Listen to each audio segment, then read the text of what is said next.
Hello everyone, welcome on our YouTube channel Physics Made Easy Kota.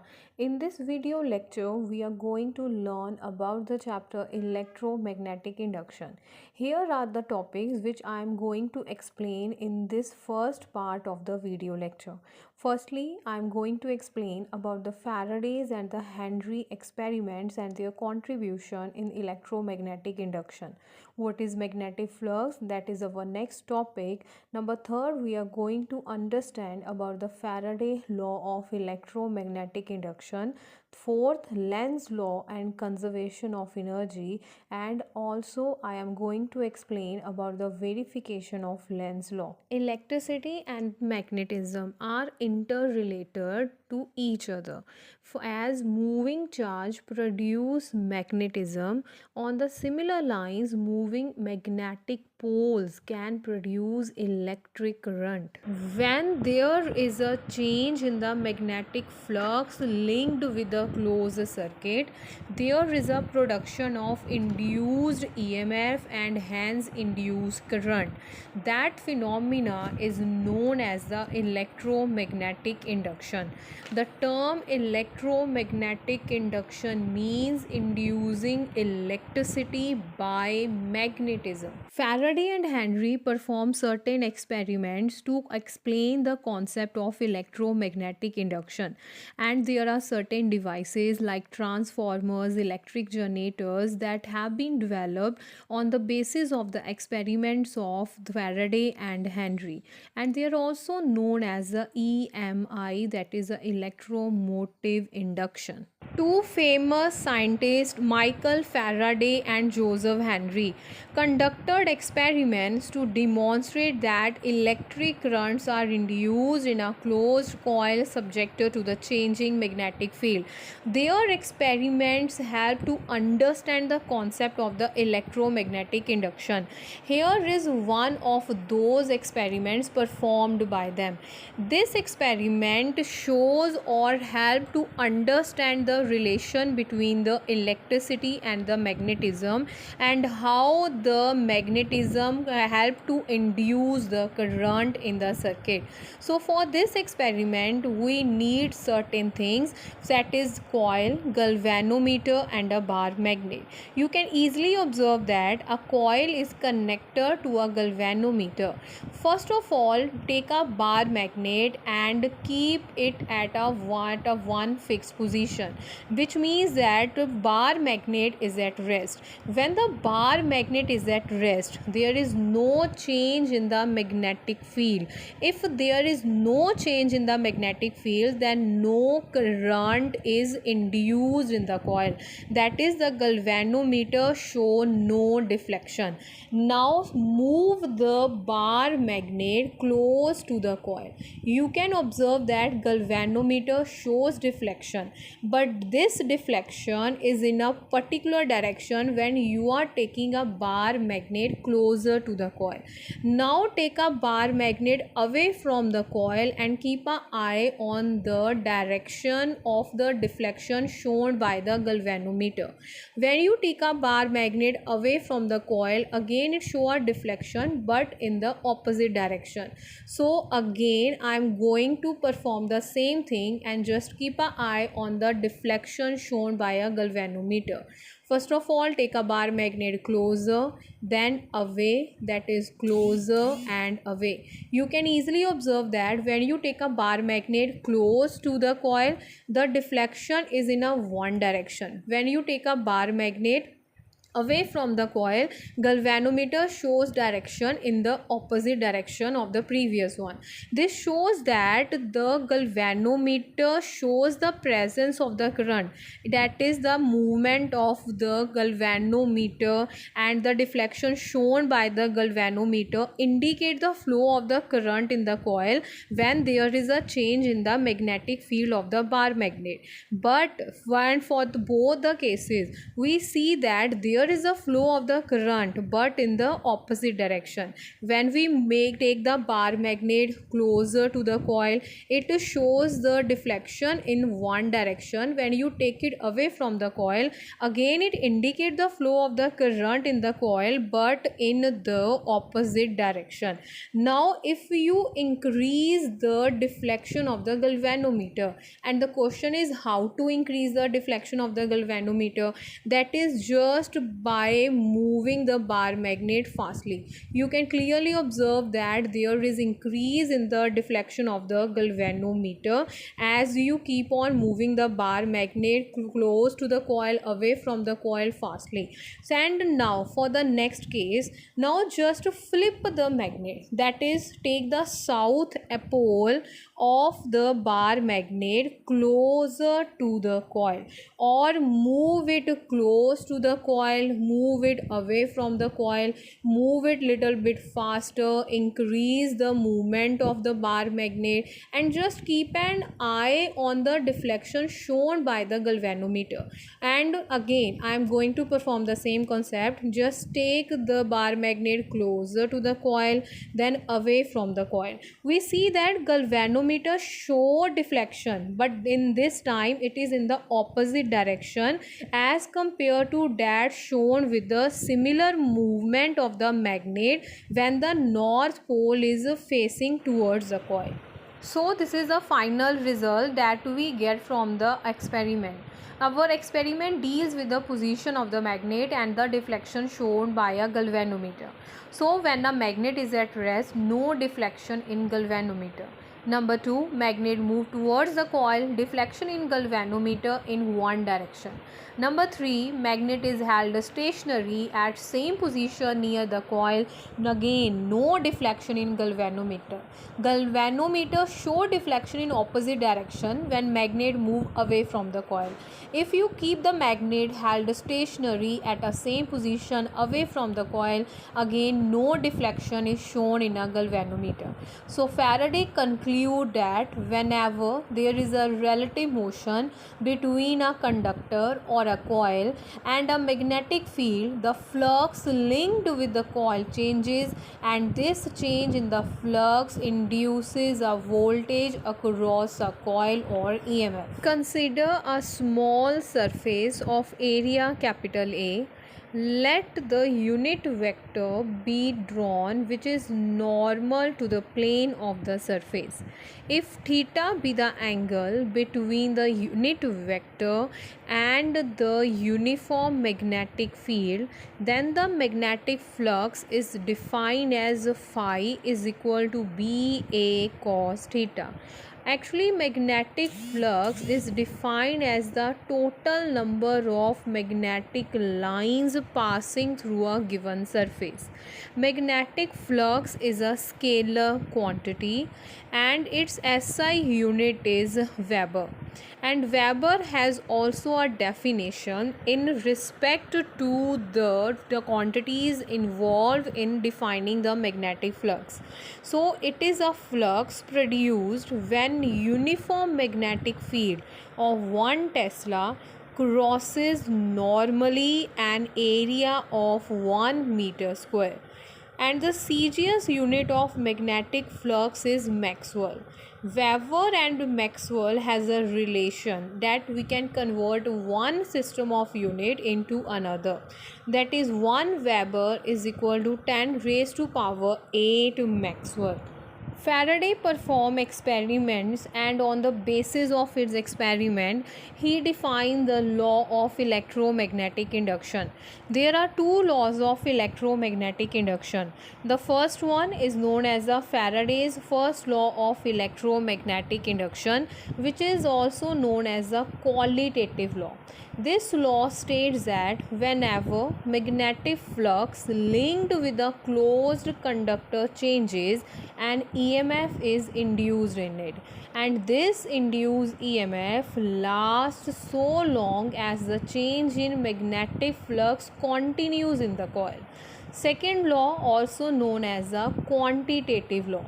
the magnitude of induced EMF is directly proportional to the rate of change of magnetic flux linked with the conductor, and it is also defined mathematically that the magnitude of induced EMF is equal to d phi divided by dt.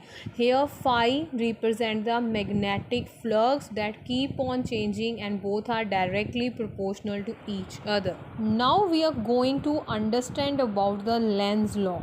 So firstly, what is the statement of the Lenz law? This law states that the polarity of induced EMF in a closed circuit or a coil is such that it opposes the cause which produces it. Suppose we have a bar magnet and we are moving the bar magnet towards the closed loop. As you keep on moving the bar magnet towards the loop, of course the magnetic flux link with the loop increases with increase in the magnetic field.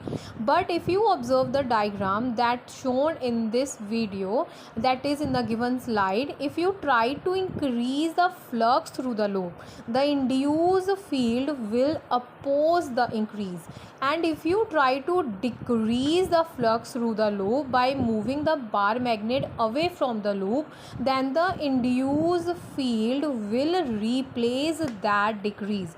So it means that the polarity of the induced EMF in the closed circuit is such that it always opposes the cause which produces it. That is, the induced magnetic field will always oppose the change in the magnetic flux that is producing it in the loop. According to the Faraday's law of electromagnetic induction, we have a relation of the induced EMF, and here the negative sign is a significance or the importance of the Lenz law. The negative sign shows that the induced EMF opposes the rate of change of magnetic flux in a closed circuit. Now we are going to understand the Lenz law with one of this small activity. Consider a bar magnet moving towards a closed loop as shown in the figure A. As the bar magnet keep on moving towards the loop, then we know that the magnetic flux linked with the loop increases with increase in the magnetic field. And according to the Faraday law of electromagnetic induction, induced EMF is set up in the closed loop, causing electric current to flow in the loop. And the Lenz law, how we can forget that? It states that the direction of induced current in the loop is anti-clockwise, so that the magnetic field produced inside the loop due to induced current opposes the increase in the magnetic field of the approaching bar magnet. So the face of the loop towards the north pole of approaching bar magnet behave as a north pole, and we know that like magnetic poles repel each other, therefore the motion of the bar magnet towards the loop is opposed. Now observe this diagram. In this diagram, a bar magnet is moved away from the closed loop. So the magnetic flux linked with the loop decreases with a decrease in the magnetic field. Therefore, induced EMF is set up in the loop, causing induced current to flow in the loop. And according to the Lenz law, the direction of induced current in the loop is clockwise as seen from the side of the magnet, so that the magnetic field produced inside the loop due to induced current opposes the decrease in magnetic field of a bar magnet moving away from the loop. Thus, the face of the loop towards the north pole of a bar magnet moving away from the loop behave as a south pole, and we know that unlike poles attract each other, therefore the motion of the bar magnet which is going away from the loop is opposed. So in this way, it always opposes the cause from which it is produced, which means that the direction of the induced current in a closed circuit is such that it opposes its cause. Fleming's right hand rule. This rule is also known as a generator rule. Why we are going to learn about this rule in this video? Because this rule helps us to find the direction of the induced EMF or current in a circuit moving in a magnetic field. So according to this rule, if the right hand is stretched such that the first finger, the central finger and the thumb are mutually perpendicular to each other, then the first finger points along the direction of magnetic field while the thumb points along the direction of the motion of the conductor, then the direction of induced EMF and hence current will be along the direction of the middle finger. In nutshell, you can say that the direction of the field along the first finger, direction of motion along the thumb, and the direction of induced EMF or current along the central finger. We know the law of conservation of energy, which states that energy can neither be created nor destroyed but can be changed from one form to another. To explain the Lenz law in accordance with the law of conservation of energy, we consider an example, or you can say that a very simple experiment in which we have a bar magnet and a coil which is attached to the galvanometer. In the above experiment, where north pole of a magnet is moved towards the coil, the right face of the coil acquires north polarity as per Lenz law.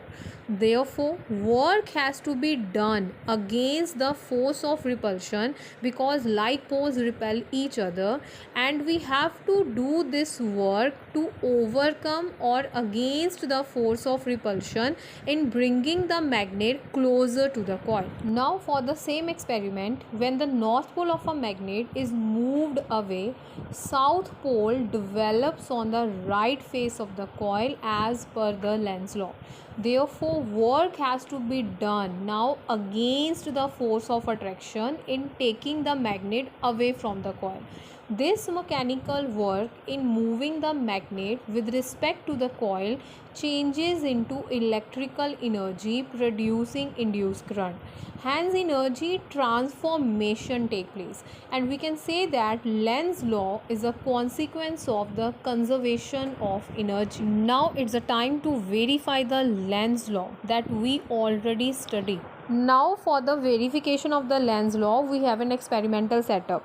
It consists of a coil connected to a battery and a galvanometer through a two-way key 1, 2 and 3, and also it consists of a bar magnet. Before this experiment, we must remember the few concepts that if a magnetic flux linked with the coil loop increases, current in the loop is anti-clockwise, and if the magnetic flux linked with the coil loop decreases, then current in the loop is clockwise. So now for the experiment. The step number 1, close the key by inserting a plug between 1 and 2. The current flows in the coil. The current through the upper face of the coil flows anti-clockwise.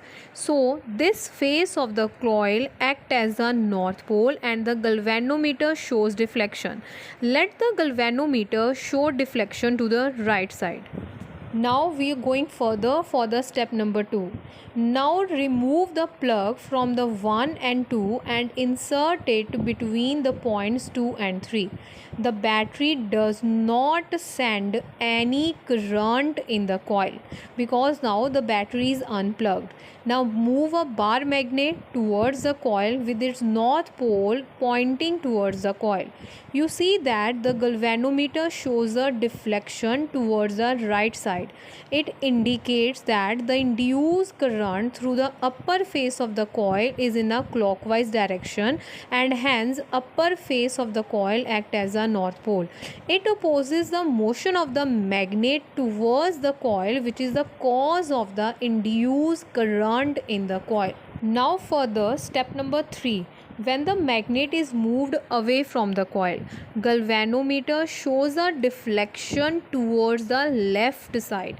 It indicates that the induced current through the upper face of the coil is in clockwise direction, and hence upper face of the coil act as a south pole. It opposes the motion of the magnet away from the coil, which is the cause of the induced current in the coil. So we conclude that the induced current in the coil opposes the cause, that is change in magnetic flux, which produces the induced current. This verifies the Lenz law, and hence Lenz law is verified.